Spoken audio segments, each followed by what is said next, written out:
सांगली शहरातील कर्मवीर भाऊराव चौक येथे सांगली शहर वाहतूक शाखेकडून वाहतूक नियमांचे उल्लंघन करणाऱ्या वाहनांवर विशेष तपासणी मोहीम राबवण्यात आली। वाहतूक शाखेचे पोलीस निरीक्षक अजय सिंदकर यांच्या नेतृत्वाखाली काळ्या काचा, fancy number plate, bigger number plate तसेच दुचाकी वाहनांच्या सायलेन्सरची तपासणी करण्यात आली। तपासणी दरम्यान नियमबाह्य अथवा मॉडिफाईड सायलेन्सर आढळलेल्या दुचाकी वाहनांवर मोटार वाहन कायद्यानुसार दंडात्मक कारवाई करण्यात आली। तसेच काळ्या काचा, फॅन्सी नंबर प्लेट आणि बिगर नंबर प्लेट असलेल्या वाहन चालकांवरही कारवाई करण्यात आली। कारवाई झालेल्या वाहनांची अधिकृत संख्या अद्याप जाहीर करण्यात आलेली नाही।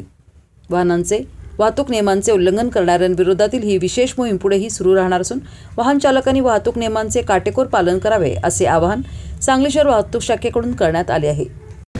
आज सांगली शहरातील कर्मवीर चौकामध्ये सांगली वाहतूक शाखेतर्फे काळ्या काचा ज्या वाहनांना लावलेले आहेत त्यांच्यावर तसेच सायलेन्सर चेंज आणि विदाऊट नंबर प्लेट किंवा विदाऊट लायसन्स या फक्त 4 मुख्यत्वे हेडखाली कारवाई करण्यासाठी नाकाबंदी 6 संध्याकाळी 6 ते 7:30 या वेळेत लावण्यात आलेली आहे। आणि या कारवाईकरता एक पोलीस निरीक्षक, 2 PSI आणि एकूण 12 कर्मचारी असं मनुष्यबळ लावण्यात आलेलं आहे आणि त्यानुसार ही कारवाई चालू आहे।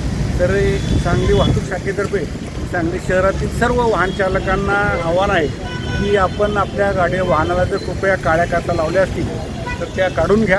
तसेच ज्यांनी सायलेन्सर चेंज केले त्या सायलेन्सरचा मोठ्याने फटफटफट आवाज येतो आहे त्यांनी ते सायलेन्सर काढून घ्यावे, अन्यथा त्यांचे सायलेन्सर काढून घेण्यात येतील आणि त्यांच्यावर मोटार वाहन कायद्याखाली योग्य ती कारवाई करण्यात येईल।